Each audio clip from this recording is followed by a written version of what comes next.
채워주시는 하나님이라는 제목입니다. 여러분, 은행 대출이 만만치 않죠.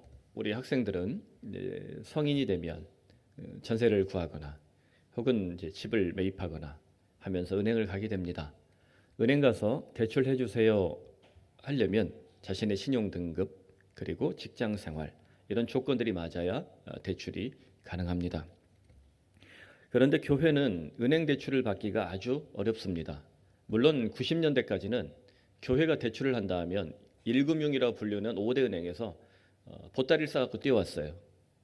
그런데 지금은 그렇지 않습니다. 구글 빅데이터를 분석한 모두 거짓말을 한다라는 이 책에서 그 이유를 이렇게 설명하죠.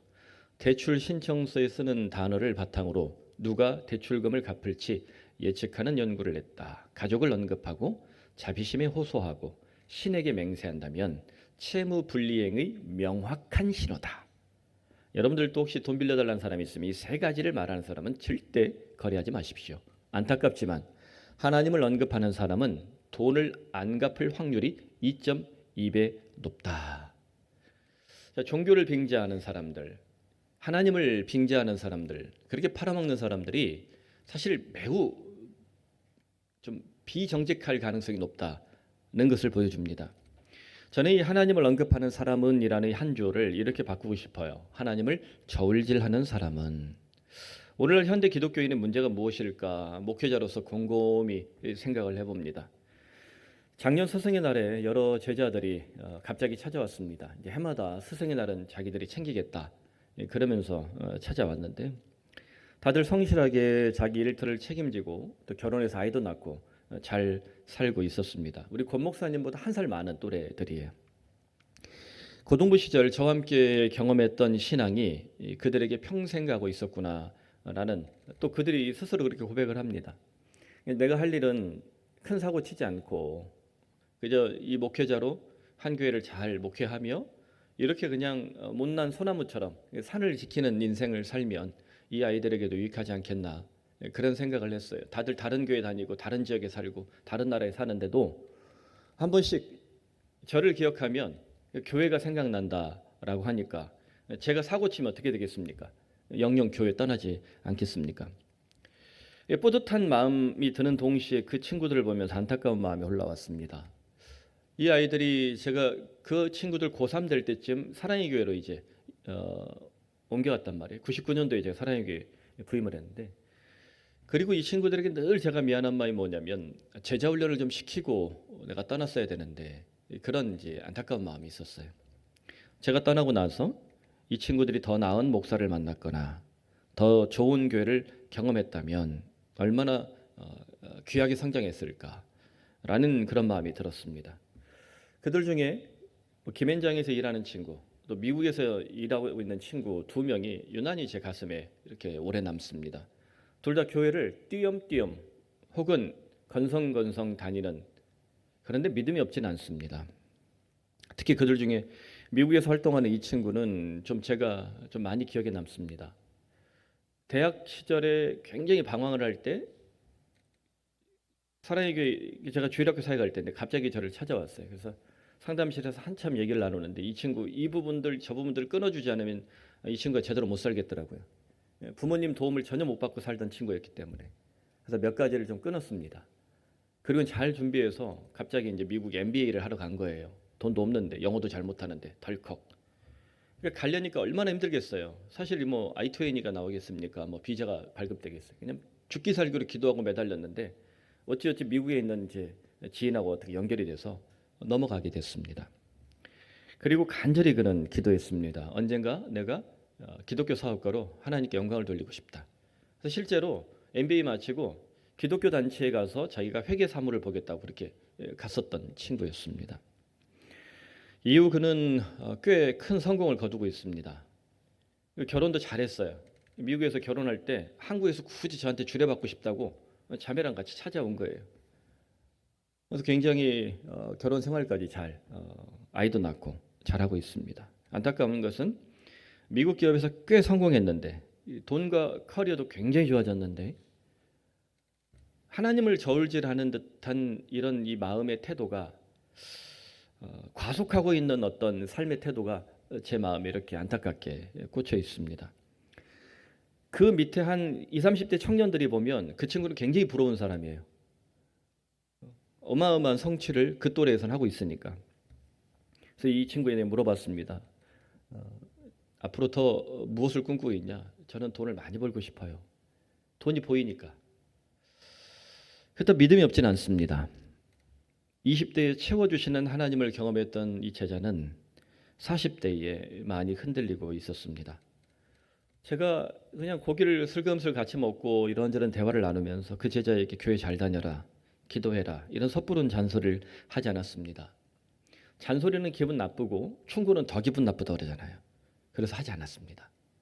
다만 언젠가 때가 되면 그 손에 들린 세상의 저울이 부러지고 하나님께 돌아오기를 마음속에 기도하고 있습니다. 여러분, 그리스도인은 그리스도의 사람이라는 뜻이죠. 구약적으로 말하면 하나님의 사람입니다. 그리스도인은 하나님의 채워주심을 믿음으로 인내하고 삶으로 체감하며 살아가는 그런 존재입니다. 우리가 출애굽 강해를 하는 목적이 그것입니다. 이 출애굽기가 오늘 현대사회를 살아온 우리에게 참 유익합니다. 출애굽은 하나님의 채워주심을 경험하는 대표적인 사건입니다. 이집트를 탈출할 때 하나님의 채워주심을, 그리고 광야에서도 하나님의 채워주심을 이스라엘 백성들은 어마어마하게 경험했죠. 그렇다면 누가 하나님의 채워주심을 경험할 수 있는가? 하나님은 그 백성을 하나님의 채워주심을 경험할 수 있는 존재로 바꿔가고 계세요. 하나님의 채워주심을 받을 수 있는 존재로 바꿔가고 계세요. 아무리 하나님이 채워주시고 싶어도 그릇이 맞지 않으면 채워주시지 않습니다. 출애굽 백성이 하나님의 채워주심을 경험한 배경, 그 그릇으로 이 변화되는 그 계기는 유월절과 무교절 사건입니다. 아비벌 10일, 유대력으로 새해 1월이에요. 1월. 우리가 구정을 1월 1일 날 하지 않고 왜 새해를 2월 달이나 돼서 맞이하잖아요. 이런 것처럼 유대력도 음력을 쓰기 때문에 이게 한 3월 정도 되는 기간인데 1월 10일에 다시 말해 3월 한 10일 정도 되는 거예요. 어린 양을 잡습니다.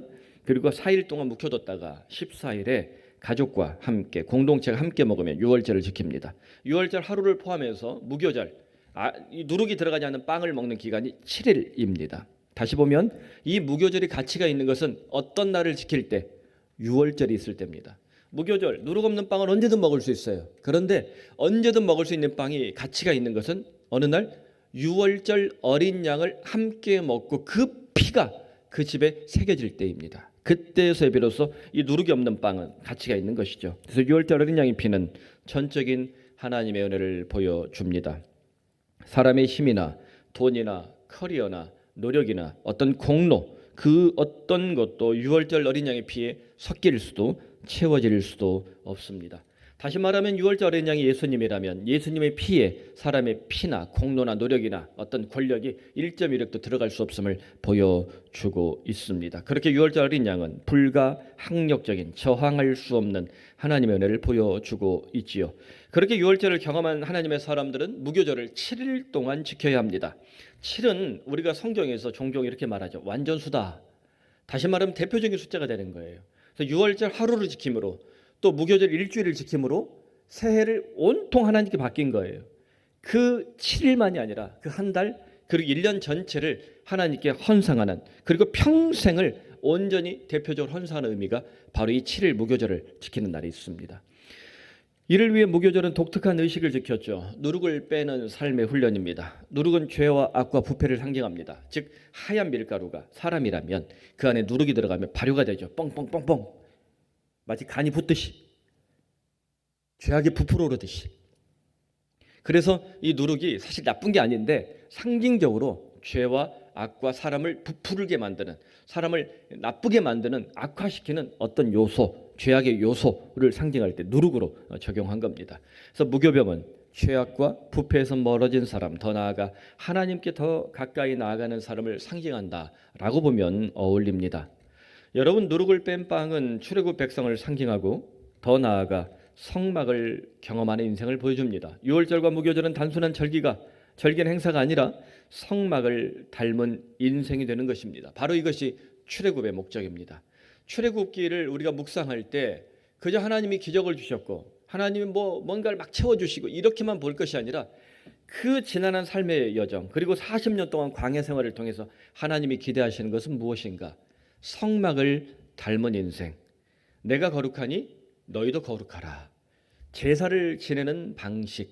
그래서 완전히 하나님의 백성답게 삶의 어떤 이 체계가 라이프 스타일이 바뀌도록 하나님 훈련시키는 거예요. 그렇다면 유월절과 무교절을 경험하고 누룩을 뺀 빵이 된 성막 인생, 하나님의 채워주심을 어떻게 경험할 것인가? 크게 두 가지 영역에서 경험합니다. 하나는 땅에서, 하나는 하늘에서. 먼저 땅에서, 세상에서 하나님의 채워주심을 경험합니다. 이스라엘 백성들이 유월절을 경험하고 무교절을 지키면 어떻게 됩니까? 12장 35절인데요. 이스라엘 자손이 모세 말대로 하여 애굽 사람에게 은금 패물과 의복을 구했다. 여호와께서 애굽 사람들에게 이스라엘 백성의 은혜를 입게 하셨다. 그들이 구하는 대로 주게 하셨다. 그러므로 그들이 애굽 사람의 물품을 취하였더라. 이 취하였다라는 말이 마치 강제적으로 약탈하는, 전쟁에서 승리한 군인이 그 전리품을 가져오는 그 단어하고 똑같아요. 그러니까 이스라엘 백성이 이걸 달라고 그럴 때 좀 주세요 이렇게 얘기했어요. 내놔. 당당하게 우리 430년 고생한 거 내놔. 아우 가져가십시오. 이렇게 역전이 된 거예요. 주객 전도가 된 거죠. 모세는 하나님의 약속을 출애굽 백성이 전했습니다. 너희가 출애굽할 때 빈손으로 나가지 않게 하겠다. 애굽의 노예로서 430년 동안 일했던 너희 선조들 때부터 고생했던 모든 노동의 대가를 받게 하겠다. 여러분 430년 퇴직금이에요. 430년 퇴직금은요. 그때 기준이 아니라 지금 받는 월급 기준이잖아요. 430년 퇴직금 어마어마합니다. 로또입니다. 실제로 출애굽 백성이 은금패물, 의복을 애굽 사람들에게 당당히 요청해서 받습니다. 마치 약탈당하듯이 애굽 사람들이 벌벌 떨며 출애굽 백성이 갖다 바치고 있는 거예요. 이 모습을 보면서 출애굽 기자는 선언합니다. 12장 40절 41절인데요. 이스라엘 자손이 애굽에 거주한 지 430년이었다. 430년이 끝나는 그날에 여호와의 군대가 다 애굽 땅에서 나오게 되었다. 출애굽 백성을 두고 출애굽 기자가 독특한 표현을 하고 있어요. 누구의 군대? 여호와의 군대. 한번 따라 봅시다. 나도 여호와의 군대일까? 여호와의 군대라고 말을 쓰고 있어요. 이게 참 독특한 표현인데요. 여러분 이게 마하나임이라는 단어를 보통 씁니다. 마하나임. 구약에서 하나님의 군대, 여호와의 군대 그러면 마하나임이란 말을 써요. 430년 동안 노예 생활을 했던 이 사람들 얼마나 참 이 놀라운 일입니까? 사실 430년이 단순한 기간이 아니에요. 초창기에는 요셉 때문에 굉장히 대접을 받았는데 요셉이 죽고 나서 요셉을 알지 못하는 새로운 왕조가 일어난 거예요. 그 다음부터는 완전 박해죠. 끊임없이 박해를 당합니다. 애굽의 종으로 살았어요. 애굽의 신화의 땅이었고요. 독재자의 나라였습니다. 하나님이 없어도 잘 먹고 잘 산다는 새로운 바벨탑이 바로 애굽이었습니다. 이집트가 바로 새로운 바벨탑이었습니다. 그런데 하나님은 430년 동안 노예 생활을 했던 이스라엘을 성막 인생이 되도록 소명하십니다. 애굽의 신화, 문화, 라이프 스타일로부터 탈출하도록 그 새로운 백성이 되도록 하나님 요청하십니다. 그 결과 노예였던 이스라엘 백성의 신분이 무엇이라고 외칩니까? 여호와의 군대, 마하나임이라고 외칩니다. 이스라엘이 707이나 어떤 해병대처럼 특수훈련을 받고 대단한 전투 기술이 있어서 마하나임이라고 불렸을까요? 아니에요. 아무것도 없지만 이 여호와의 군대라는 이 표현의 핵심, 누가 지휘관이냐가 중요합니다. 지휘관이 누구예요? 여호와예요. 하나님이 지휘관이기 때문에 그냥 그 안에 그냥 쫄병이어도 강군이 된 거예요. 지휘관이 이렇게 중요합니다. 여러분 지휘관 잘 만나면 군대에서도 병사들이 다칠 일이 없어요. 사실 제가 전에 육사 출신 저 같은 동기 또래였는데 이 친구가 자기는 딱 5년만 하고 나가겠다는 거예요. 물어봤어요. 왜 그러냐 그랬더니 육군사관학교 와서 4년 훈련 받는데 자기가 군대에서 부하들의 생명을 다 책임지면서 내가 살 자신이 없다는 거예요. 자기 또래 청년들인데 이 친구들이 누가 다치거나 죽으면 그걸 내가 감당할 이게 마음의 에너지가 없다라고 그러더라고요. 그래서 자기는 딱 5년이면 대위만 달고 나가는 거거든요. 예전에는 육사가 저희 이전만 해도 10년이었는데 저희 세대 전후부터 5년. 의무복무로 바뀌었어요. 육군사관학교 가면 육사 출신 생도 하나 키우는데 한 2억 이상이 들어가요. 생도 1학년부터 월급을 주거든요. 2억 이상이 들어가요. 저희도 후보생 때 월급이 나오더라고요. 크진 않은데, 그러니까 어마어마한 돈을, 그러니까 소위 하나를 만들어내는데 최소 1억이 들어가요. 출신별로. 그렇게 큰 돈을 나라가 투자해서 장교를 만들어냈는데 오래 버티질 못하는 거예요. 무슨 이유 때문에? 내가 그 부하들의 생명을 끝까지 책임질 수가 없다. 누군가 죽으면 어떻게 할 것인가. 그래서 진짜 좋은 지휘관, 전략 전술을 잘 알고 지도를 잘 보고 무기를 잘 알고 병사들이 하는 모든 이 병공통 과제는 다 숙달한 사람이 소대장이 되고 중대장이 돼야 돼. 그때까지는. 우리나라도 지금 비상계엄 사태 이후에 군대의 별들이 다 떨어지고 있습니다. 그 별들이 보통 사람들이 아니에요. 그리고 그들이 위치한 위치 신분 이게 보통 사람들이 아닌 거예요. 그 군대에서는 최고 엘리트들이 최고 위치에 갔는데 지휘관 하나 잘못 만나고 지금 다 똥별이 됐습니다. 연금도 다 끊어지고 가족들은 어떻게 됐겠어요? 그 자식들 얼마나 부끄럽겠습니까? 역사에 그냥 이 사람들 어떻게 기록될지 군대 역사에 어떻게 기록될지 다 할 수 있는 거예요. 아마 육사에서는 이거 전사로 가르칠 거예요. 이게 얼마나 안타까운 일입니까? 여러분 마찬가지로 우리의 지휘관 중요합니다. 목사 잘 만나는 것도 중요해요. 그러니까 목사 잘 만나는 것도 중요하다니까요. 저도 이전에 제가 목사님들을 잘 못 만났어요. 담임 목사를. 근데 옥하는 목사님 만나고 이 담임 목사는 저래야 되는구나. 목사는 저래야 되는구나. 하나의 롤 모델을 배운 거죠. 저도 우리 후배 부목사들이 저 만나고 나중에 담임 목사 할 때 그래도 우리가 김경호 목사 담임 목사를 잘 만났지 라고 생각을 목회 잘하면 그냥 제 할 일은 다 끝났다 생각을 합니다. 이렇게 얘기하니까 내가 되게 좋은 목사 같아요. 여러분 여호와의 군대라는 이 표현을 잊지 마십시오. 우리의 지휘관이 누굽니까? 우리의 총사령관이 누굽니까? 여호와입니다. 모세와 아론이 인간적으로 사령관 역할을 하고 있지만 출애굽 백성의 소속은 여호와의 군대, 하나님이 나의 총사령관입니다. 그러므로 총사령관이신 하나님은 자기 군대의 필요를 채워주십니다. 출애굽 백성 광야에서 세상에서 40년 동안 채워주시는 하나님을 무한대로 경험하지 않습니까? 그러므로 오늘 푸른 사랑의 성도들이 성막 인생이 되기 바랍니다. 바로 그때 우리는 하나님의 군대가 되어 세상에서 이 땅에서 채워주시는 하나님을 강력하게 경험할 줄로 믿습니다. 이 두 번째 채워주시는 하나님은 이 하늘에 채워주십니다. 세상에서 채워주시는 하나님은 더 나아가 어디에 채워주신다고요? 하늘에서 채워주십니다. 그 구체적인 증거가 눈앞에 나타났어요. 바로 구름기둥과 불기둥입니다. 주일학교 다니면서 출애굽 백성들 구름기둥, 불기둥 들은 이야기들만 해도 아니야 엄청 많을 거예요. 12장 21절 22절 이렇게 기록하죠. 여호와께서 이스라엘 백성들 앞에서 앞서가셨다. 낮에는 구름기둥으로 그들의 길을 인도하셨고 밤에는 불기둥을 그들에게 비춰주셨다. 낮이나 밤이나 진행하게 하시니 낮에는 구름기둥 밤에는 불기둥이 백성 앞에서 떠나지 아니하니라.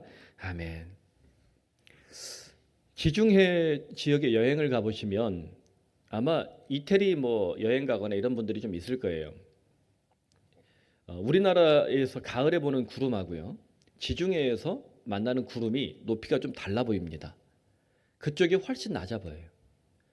특히 지중해 문화의 영향을 받은 팔레스타인 땅, 이스라엘이 위치한 팔레스타인 땅 주변을 보면 산이 이렇게 높지 않은데 예를 들어 한 600m 전후에 산이 있으면 구름이 바로 그 위에 있는 것 같아요. 그래서 그 아래 그늘이 져 있습니다. 광야는 구름이 있으면, 그늘이 지면, 물이 있으면 살만합니다. 시원하거든요. 우리처럼 습도가 높지 않아서 우산만 펴고 있어도 그 뜨거운 광야에서 꽤 버틸만 합니다. 구름 기둥은 자연적인 거예요. 우리가 기독교 신학에서 일반 은총이라고 말하는 것입니다. 공기가 있죠. 숨을 한번 쉬어볼까요? 여러분 스트레스를 날리는 호흡법 가르쳐줬죠. 라마주 호흡법 같은 거. 이거 한 3번만 하면 꿀잠을 잡니다. 이렇게 숨 쉴 수 있는 것, 눈에 보이지 않지만 뭐가 있어요? 산소, 공기가 있죠. 이건 예수 믿는 사람만 특별히 좋은 공기 먹나요? 그렇게 말하는 극우 교회가 좀 있어요. 다 좀 벼락 떨어졌으면 좋겠는데요. 똑같아요. 먹는 공기는. 그러니까 예수 믿거나 안 믿거나 상관없이 하늘에 구름이 있고 비가 내리고 눈을 맞고 우리가 숨을 쉬고 이 모든 자연적인 질서, 일반 은총이라고 합니다. 구름 기둥은 일반 은총이에요. 그런데 불기둥은 특별하죠. 구름 기둥이 낮에는 구름 기둥이었는데 밤이 되면 뭐가 돼요? 불기둥. 그 냉방과 난방을 하나님 한 번에 해결해 주신 거예요. 냉난방기. 여름에는 에어컨, 겨울에는 히터, 냉난방기. 우리 이 냉난방기 같은 거예요. 그러니까 이게 불기둥이 되는 게 신비이죠. 이건 특별 은총입니다. 이것은 예수 믿는 사람, 하나님의 백성에게만 주시는 특별한 선물이에요. 보통 특별 은총이라 말할 때는 자연적인 질서는 전혀 없고요. 가장 중요한 건 구원받은 백성, 구원의 선물, 하나님께서 베풀어 주시는 특별한 기도의 능력, 어떤 이런 영감, 인사이트 이런 것들이에요. 여러분 오늘 이 예배에서도 특별 은총을 경험하고 하시길 바랍니다. 하나님의 그 특별한 사랑을 받는 경험들은 우리에게 너무 소중한 거예요.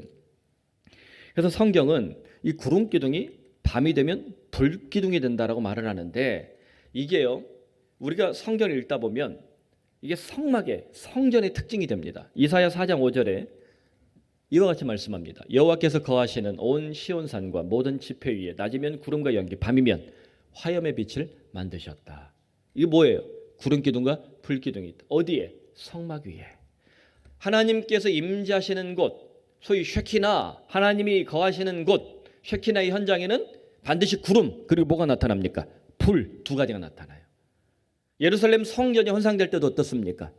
구름으로 임재하신 하나님이 불로 역사하십니다. 그래서 구름 기둥과 불 기둥 이 두 가지는 결국 무엇을 상징합니까? 하나님의 임재하심, 두 글자로는 성전, 오늘 광야 시대는 건물이 없으니까 텐트를 치잖아요. 그래서 성막입니다. 성막. 여러분 출애굽 백성이 장막을 각 지파별로 세웁니다. 출애굽했을 때 12지파가 장막을 막 세워요. 그 중앙에 꼭 한 가지를 세워야 됩니다. 뭘까요? 장막의 중심에 있는 것, 성막입니다. 성막을 중심으로 모든 장막이 펼쳐지도록 그렇게 만든 거예요. 이것이 바로 성막 신학입니다.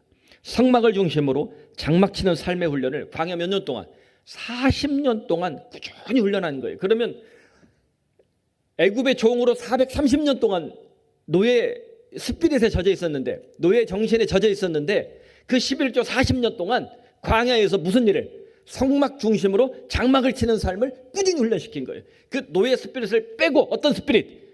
하나님의 백성 야훼 스피릿으로 채운 겁니다. 성막 스피릿으로 채워가는 거예요. 그렇다면 한마디로 너희는 무엇이 되라 말씀입니까? 너희는 성막 인생이 되라. 너희는 거룩한 하나님의 백성답게 살아라는 것입니다. 여러분 이 교회 주일에 나오는 목적이 뭡니까? 여기 나와야 제가 돈 안 줘요.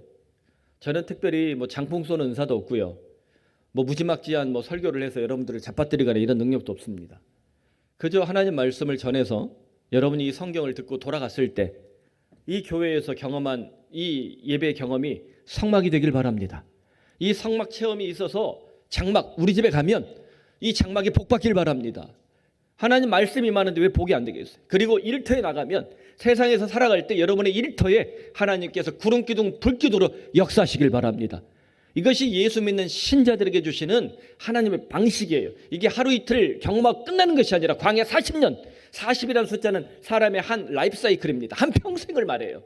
옛날에 40년 살면 오래 산 거예요. 지금은 되게 오래 살죠. 우리 딸이 걱정하더라고요. 제가 집에서 코어 운동하다가 백덤블링을 해서 이렇게 세웠더니 와 아빠 오래 살겠다. 갑자기 우리 딸이 그러는 거예요. 이렇게 해서 허리를 낭창낭창 세웠더니 아빠가 살 6kg 빠졌더니 이렇게 된다. 와 오래 살겠다. 근데 여하튼 지금은 오래 살지만 과거 시대는 40년이 전체였어요. 한평생 훈련시키는 겁니다. 사랑하는 성도 여러분, 광야에서 출애굽 백성은 구름 기둥과 불 기둥을 바라보았습니다. 결국 이 구름 기둥, 불 기둥을 바라보는 이 훈련이 어디를 바라보게 만들어요? 땅이에요, 하늘이에요? 자연스럽게 하늘을 지향하게 만들죠. 그럼 우리가 성막 인생이 되는 비결, 하나님의 백성답게 살아가는 비결은 어디를 바라볼 때? 땅에 있는 것이 아니라 어디를? 위를 보라, 하늘을 보라. 하늘 보라고 빠따치지 않으세요. 위를 보라고 막 공격하지 않아요. 그냥 자연스럽게 삶의 질서로 위를 보게 하는 거예요. 교회가 교회다운 것은 성도들을 겁박하고 여러분이 이렇게 안 하면 나라가 망하고, 여러분이 이렇게 해야 우리가 뭐 이 세상을 새롭게 만들고, 이런 소리로 해서 성경을 여러분들에게 이 교조주의로 만드는 것이 아닙니다. 이념의 책으로 만드는 것이 아니에요. 그저 이 강단에서 우리 목사들의 책무는 하나님 말씀을 선포함으로 이 말씀을 들은 성도들이 땅에 있는 돈, 권력, 세속적인 것들만 바라보는 것이 아니라 이것을 볼 때 이것을 뛰어넘어서 어딜 보게? 위를 보게 만든다면 그 교회는, 그 설교는 하나님께 쓰신 줄로 믿습니다. 그거 이상 꿈을 꾸면 안 됩니다. 우리 교회 목사님들에게 제가 늘 강조하는 것이 이것입니다. 우리 주일학교 아이들에게도 우리 목사님들이 설교를 했을 때 유치부 아이들도, 유초등부 어린이들도, 대학부 학생들도, 중고등부 학생들도 얼마나 많은 질풍노도가 있어요. 얼마나 많은 의심이 있어요. 진화론부터 시작해서 얼마나 많은 고민이 있어요. 진화론 다 틀린 거 아니에요. 언니가 지금 설교하려고 제가 준비하고 있어요. 하나님의 질서 안에 다 있는 거예요. 이 모든 것들을 우리가 훈련하면서 결국 땅에 있는 것만 바라보는 세상의 방식이 아니라 어딜? 위를 보게 만드는 거예요. 오늘 예배를 드리고 여러분 위를 보는 역사 있길 바랍니다. 실제로 예수님께서 오병이어의 기적을 통해 보여주셨잖아요. 마감 6장 41절입니다. 예수께서 떡 5개와 물고기 2마리를 가지셨다. 하늘을 우러러 축사하셨다. 그 결과 어떻게 됩니까? 5천 명이 먹고 남았습니다. 오병이어는 일반 은총에 누구나 있는 거예요. 그런데 이것이 5천 명이 먹을 정도로 강력한 기적이 일어나는 것, 이거 특별 은총입니다. 예수님께서 이 특별 은총을 보여주실 때 어디를 보셨습니까? 하늘을 우러러 축사하셨습니다. 여러분, 우리가 살아난 날 동안 인생의 위기가 닥칠 때, 문제가 닥칠 때, 내가 해결할 수 없는 이 고르디온의 매듭과 같은 꼬인 실타래가 나타날 때 어디를 보시겠습니까? 이 땅만 바라보면 풀리지 않습니다. 하늘을 우러러볼 때, 위를 바라볼 때 구름기둥 불기둥으로 역사하시고 임재하시는 우리 하나님이 나에게 피할 길, 이겨낼 길, 반드시 더 좋은 길을 열어주실 줄로 믿습니다. 말씀 맺습니다. 여러분 스타벅스 종종 가시죠? 가면 어떤 여자가 그 봉구 남발로 이렇게 막 머리털을 이렇게 길게 막 하고 있잖아요. 여신이에요, 여신. 여시겠죠, 여시. 이게 사이렌입니다. 헬라 신화에 나오는 사이렌, 아름다운 노래소리로 뱃사람들을 미혹해서 바다에 빠뜨려 죽게 만드는 사이렌. 그래서 우리가 사이렌 소리 한다고 그러잖아요. 그 근원입니다. 현대 사회는 새로운 사이렌이 가득한 것 같습니다. 방송과 뉴스, 유튜브, SNS, 소위 우리가 말하는 가짜 뉴스라고 말하는 이 숱한 사이렌이 헬라 신화의 사이렌보다 더 위험하게 느껴집니다. 그 사이렌의 노래에 미혹되면 사람들은 바다에 빠져 죽습니다. 지금 한국 사회에 저는 유튜브 자체가 다 없어졌으면 좋겠어요. 너무 제가 유튜브로 돈 버는 사람을 이렇게 말해요. 그 사람들 나보면 이제 막 공격할 텐데 유튜브 버러지라고 그래요. SNS로 돈 벌겠다라고 해서 그렇게 뻥카 날리고 자꾸 안 좋은 거 하는 사람들 저는 유튜브 버러지라고 그렇습니다. 그러니까 내가 뭐 인플루언서네 해가지고 어디 가서 식당 가서 공짜로 밥 얻어먹고 호텔 공짜로 써먹으려고 그러고, 우리 딸이 그러더라고요. 인스타그램 올리면서 일부 예배 안 드리니까 제가 자신 있게 얘기할 수 있어요. 막 그러면서 야 너도 인플루언서 아니? 나 인플루엔자야. 인플루엔자라고 그러더라고요. 그러니까 저는 그 인플루엔자 같아요. 이것들이 다 가짜 뉴스, 왜곡된 뉴스들을 호도해서 사람들을 그냥 화살촉처럼 막 변질시키고 악화시키고 사회를 어지럽게 만들고, 얼마나 이게 참 법치국가잖아요, 우리나라가. 성경도 법이거든요. 교회도 역시 법치입니다. 장로교회가 왜 장로를 세워요? 법치를 하기 위해서 세운 겁니다. 현대사회, 민주사회가 발전하는 그 과정을 그대로 따라서 이 개신교가 가장 발전된 형태의 교회 정치 체계를 만든 게 장로제도예요. 목사가 자기 마음대로 못하잖아요. 세상에서는 교회 모든 권력은 다 목사가 다 쥐고, 누가 그럴 때 우리 애들한테 목사님도 월급 받냐고, 교회 거 다 목사님 거 아니냐고. 그러니까 이게 참 잘못된 질서죠. 특히 극좌로 편향된 유튜버러지들이 얼마나 위험합니까? 이 세상에 평범한 사람 80%가 있어요. 극좌, 극우 한 10%도 안 될 것들이 소리가 크니까, 사이렌 소리가 너무 크니까 세상이 너무 시끄러워 죽겠어요. 교회 안에도 사이렌이 슬금슬금 암약하고 있습니다. 세상의 노래로 유혹하고, 거짓 교훈으로 미혹하고, 가짜 뉴스로 교회 단톡방을 오염시키면서 복음을 이념화시키고 있습니다. 그 결과 한국 교회는 세상에서 새로운 사이렌이 된 것 같습니다. 일부 대형 교회, 아스팔트 극우 교회, 예수님을 악용해서 성경을 사이렌의 스피커로 써먹고 있습니다. 이것이 정상입니까? 그래서 지금 교회를 떠난 낙심한 청년들이 얼마나 많습니까? 제가 SNS를 종종 열어서 청년들의 글이 뭘까 찾아봐요. 독취사라는 독하게 취업하는 사람들에서 청년들 취업 사이트도 종종 들어가 봐요. 다음 세대 청년들은 어떤 생각을 가지고 있을까? 우리 아이들도 청년이니까 종종 들어가서 열어보고 그들의 글들을 읽어봅니다. 그래서 교회를 떠났다는 이 배경들 중에 상당수가 바로 이 문제들인 거예요. 굉장히 상식적이고 합리적인 사람들 우리 사회에 많은데, 제가 늘상 얘기하지 않습니까? 우리 사회는요, 우리 자녀 세대들이 단군 이래 세계 최강의 세대들이 태어났어요. 우리들 세대하고는 차원이 다른 세대들이 지금 성장하고 있는데 이들의 발목을 이 기성세대가 가로막아서야 되겠는가? 여러분, 이번 명절에도 니까 짓게 모아라 한 부모님들 회개하십시오. 나 때는 말이야 자랑하면서 나는 훨씬 많은 경험과 내가 훨씬 많은 돈을 벌어봤어 하면서 자식들을 무시하는 부모님들도 회개해야 됩니다. 자식이 200만 원 벌어도, 부모가 2천만 원 벌어도 그 자식이 200만 원이 훨씬 가치 있는 거예요. 왜?